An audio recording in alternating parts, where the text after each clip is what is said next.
Baik, kita lanjutkan ya. Nah, tadi saya katakan hukum itu harus mampu berkembang mengikuti perkembangan masyarakat, ya. Nah, misalnya saja sekarang, ya. Sekarang penggunaan teknologi internet sudah sangat masif, ya. Coba Anda bandingkan dengan dulu, dengan 10 atau 15 tahun yang lalu belum semasif sekarang. Nah, artinya apa di sini? Artinya perlu ada aturan-aturan baru ya yang sesuai dengan kondisi masyarakat sekarang. Nah, apa contohnya misalnya? Ketika belum ada internet misalnya, mungkin belum ada yang namanya cybercrime, kejahatan cyber belum ada, ya. Nah, sekarang dengan adanya internet begini sudah ada kejahatan penipuan, ya, penjebolan rekening misalnya. Nah, itu kalau tidak ada aturan yang mengatur, maka akan terjadi namanya kekosongan hukum. Nah, maka harus ada aturan. Nah, itu yang dikatakan hukum harus berubah sesuai dengan perkembangan masyarakat. Gitu. Ya. Dulu 15-20 tahun lalu belum perlu aturan yang mengatur penggunaan Facebook, penggunaan media sosial, bagaimana aturannya belum perlu dulu. Nah, sekarang karena sudah canggih, ya sudah maju, nah, maka diatur, harus ada aturannya bagaimana.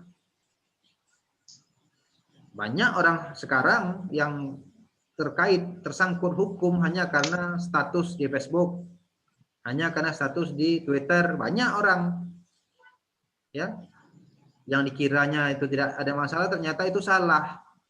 Ternyata itu adalah ujaran kebencian. Ternyata yang disampaikannya adalah penistaan agama atau penghinaan orang lain. Banyak orang tersangkut hukum sekarang hanya karena status di Facebook. Dulu 15 tahun yang lalu, 10 tahun lalu belum, 20 tahun lalu belum ada. Maka belum perlu aturannya. Sekarang karena sudah ada begitu, perlu aturan dibuat. Nah, maka lahirlah misalnya kita di Indonesia Undang-Undang ITE. Gitu. Untuk itu merespon agar hukum itu berubah sesuai dengan perkembangan masyarakat. Nah, jadi hukum itu harus setidaknya mampu mengimbangi lah, mengejar dengan kemajuan masyarakat. Nah, gitu. Karena kalau hukum tertinggal sama sekali, dia akan kadaluarsa, akan out of date dan tidak bisa diterapkan, kadaluarsa dia. Maka hukum harus selalu bisa disesuaikan dengan perkembangan masyarakat, ya. Nah, maka itulah gunanya orang wakil rakyat, ya wakil kita itu DPR merevisi undang-undang, membuat undang-undang baru, menghapus undang-undang. Itu tujuannya apa? Tujuannya untuk selalu memperbaharui hukum itu agar selalu sesuai dengan perkembangan masyarakat. Nah, yang kemarin, yang baru-baru ini DPR dan pemerintah sudah sepakat ya mengesahkan undang-undang tentang cipta kerja. Kan undang-undang baru itu. Baru Senin kemarin disepakati, tinggal diparipurnakan saja. Nah, itu undang-undang yang baru muncul itu untuk apa? Nah, untuk menyesuaikan dengan perkembangan dalam dunia industrial, ya dalam dunia ketenaga kerjaan sesuai dengan kondisi yang terbaru saat ini, gitu. Walaupun kalau dari segi substansi itu bisa diperdebatkan, tapi setidaknya itu adalah upaya-upaya untuk memperbaharui. Nah, begitu kira-kira. Jadi namanya hukum itu harus bisa dirubah, disesuaikan dengan perkembangan masyarakat. Ya. Nah, tadi ya saya katakan ya hukum itu adalah salah satu norma. Maka ini hukum sebagai salah satu peranata ketertiban masyarakat. Nah, ini social order. Karena tadi memang peranata ketertiban masyarakat ini bukan hanya norma hukum, tapi ada norma-norma lain, ada 4 dia semuanya. Norma agama, norma kesusilaan, norma kesopanan, dan norma hukum yang terakhir. Ya, jadi norma hukum itu sifatnya melengkapi ketiga norma yang ada sebelumnya. Itu Anda ingat tuh, ya. Norma-norma atau peranata ketertiban masyarakat itu ada 4, ya. Norma agama, norma kesusilaan, norma kesopanan, dan norma hukum terakhir untuk melengkapi. Hukum merupakan salah satu subsistem dalam sistem sosial, ya. Karena sistem sosial itu banyak, ya. Ini akan saya jelaskan, ya. Nih, sistem sosial. Sistem sosial ini artinya hal-hal yang ada menjadi bagian dalam kehidupan masyarakat, ya. Nah, hukum itu salah satunya. Ya, ada politik, ekonomi, budaya, ya, ada kebiasaan, ya, ada kesusilaan, adat istiadat, agama, itu semua adalah sistem-sistem sosial yang hidup di masyarakat. Dan semuanya harus seimbang dan harmonis satu sama lain, ya, agar tercipta kehidupan sosial masyarakat yang baik, yang kondusif, yang harmonis dan aman, begitu. Nah, jadi kesimpulan pada malam hari ini adalah manusia itu pada hakikatnya tidak bisa terlepas dari manusia lain dalam rangka pemenuhan kebutuhan-kebutuhannya sehari-hari. Oleh karena itulah manusia hidup bermasyarakat. Nah, dalam hubungan hidup manusia bermasyarakat antar satu manusia dengan manusia lain ini dalam rangka pemenuhan kebutuhan masing-masing, ya, itu berpotensi terjadinya perselisihan, ya, antara hak dan kewajiban masing-masing orang bisa berselisih. Kalau orang merasa haknya dilanggar, dia akan marah. Nah, makanya dalam pola hubungan sosial manusia dalam hidup bermasyarakat itu berpotensi terjadi perselisihan dan perlu adanya peranata atau sarana untuk menyelesaikan perselisihan-perselisihan itu. Makanya lahirlah norma hukum itu untuk melengkapi ketiga norma yang ada, norma agama, kesusilaan, kesopanan, dan hukum untuk melengkapi, karena ketiga norma lain tidak cukup tegas. Ya. Nah, oleh karena itu memang hubungan antara masyarakat dan hukum itu tidak bisa dipisahkan, karena memang di mana ada masyarakat, disitulah ada hukum. Ya, kehidupan masyarakat pasti perlu ada aturan hukum untuk mengatur supaya bisa menertibkan kehidupan masyarakat itu. Jika ada terjadi permasalahan, perselisihan, maka hukum menyelesaikan. Tidak bisa main hakim sendiri, tidak bisa main kuat-kuatan, hukumnya akan turun menyelesaikan. Ada orang kecelakaan di jalan, itu tidak bisa main hakim sendiri, hukum ada. Ada orang kena rampok, itu tidak bisa main hakim sendiri, hukum ada menyelesaikannya.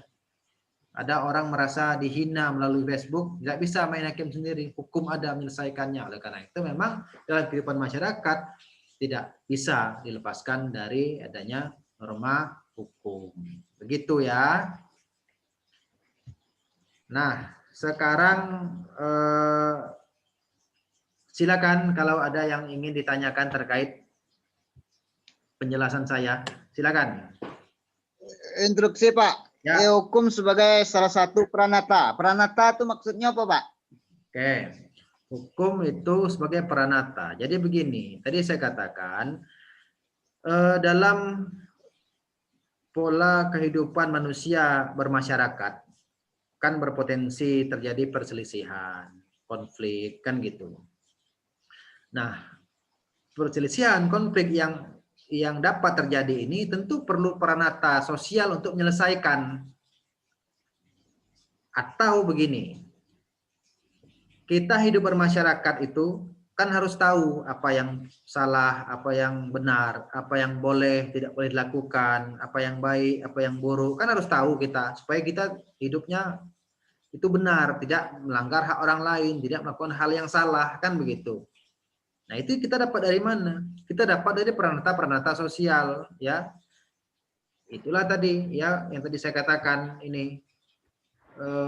Hukum sebagai salah satu peranata ketertiban di masyarakat. Nah, adanya peranata-peranata itu adalah untuk dalam rangka menertibkan supaya manusia itu tahu mana yang salah, mana yang benar, mana yang boleh tidak boleh dilakukan, mana yang baik, mana yang buruk, kan gitu. Maka peranata itu 4 buah atau 4 jenis yang tadi saya katakan. Norma agama sebagai peranata, norma kesusilaan sebagai peranata, norma kesopanan sebagai peranata, norma hukum juga sebagai peranata dalam rangka memberikan petunjuk, memberikan acuan, memberikan rambu bagi masyarakat, bagi manusia dalam menjalankan kehidupannya sehari-hari agar tidak salah dalam melangkah. Misal apa? Kita tahu bahwa kalau Muslim itu harus sholat, harus puasa. Dari mana kita tahu perintah itu? Dari Pranata yang namanya norma agama. Dari mana kita tahu yang namanya dosa? Dari agama. Dari mana yang kita tahu bahwa kalau bukan suami istri tidak boleh tinggal satu rumah? Dari mana kita tahu kita tidak boleh menggugurkan kandungan misalnya? Itu karena ada Pranata norma kesusilaan gitu. Kita kan tahu itu. Ya. Dari mana kita tahu kalau depan orang yang lebih tua harus sopan? Kalau dengan adik harus menyayangi gitu, ya. Dari mana kita tahu dengan atasan harus hormat? Dari mana kita tahu dengan masyarakat sekitar harus saling menghargai? Karena ada apa? Pranata norma kesopanan gitu. Apalagi dari mana kita tahu bahwa mencuri dilarang, bahwa menghina dilarang, bahwa perampokan dilarang, bahwa korupsi itu dilarang, bahwa narkoba itu dilarang, bahwa terorisme itu dilarang. Dari mana kita tahu? Karena ada Pranata yang namanya norma hukum. Karena itu Pranata ini sebagai sarana untuk mewujudkan ketertiban di masyarakat yang dapat kita lihat ya acuannya dari norma agama, norma kesusilaan, norma kesopanan, dan norma hukum. Itu. Ya. Bisa dipahami tadi siapa tadi yang bertanya tadi? Muhammad Henry, Pak. Oke, Henry, paham kan? Paham, Pak, paham. Oke, silakan yang lain. Mari.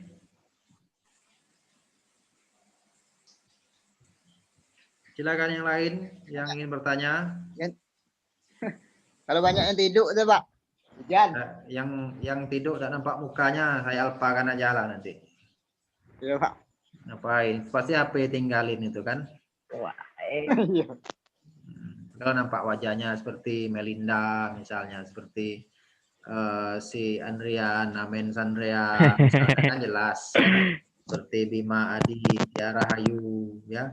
Tapi kalau Nur Azilah, Muhammad Henry, sama Dahlia Wulan, ini mana wajahnya tidak nampak? Tidak nampak ya, Pak ya? Iya. Yang tidak nampak ini pasti tinggal tidur nih saya rasa ini. Ada, Pak. Dengar, Pak, dengar. Oke, silakan. Siapa lagi yang ingin bertanya? Silakan. Silakan. Anggap saja kita sedang kuliah di kelas, ya. Mari.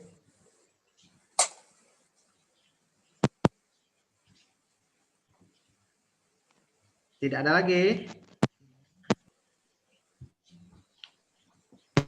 Ya, saya lihat absennya ya. Ini saya foto saja sebagai ya bukti kehadiran. Oke. Oke lah ya. Kalau memang tidak ada, ya mungkin untuk pertemuan kita malam hari ini cukup ya. Siapa? Ya, ini kita Amin. bertemu lagi minggu depan ya. Oke, ya semua. Kalau begitu kita tutup perkuliahan kita. Saya akhiri. Wassalamualaikum warahmatullahi wabarakatuh. Waalaikumsalam warahmatullahi wabarakatuh.